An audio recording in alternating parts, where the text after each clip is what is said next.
Nakumpiska ang 340,000 pesos na halaga ng hinihinalang shabu matapos ang isang anti-illegal drug operation ng mga otoridad sa Cebu. Patrolwoman Annalyn Canoog magbabalita.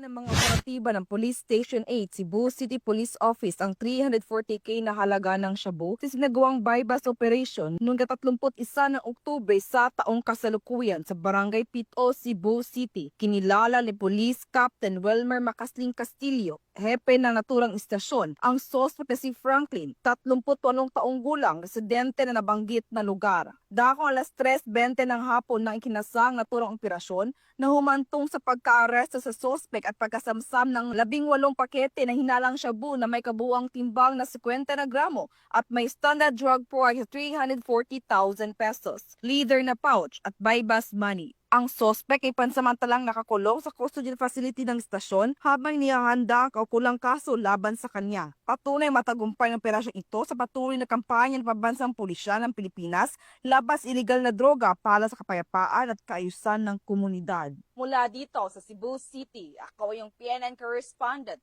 Patrolwoman Annalyn N. Canoog, alagad ng batas, tagataguyod ng Balitang Pulis.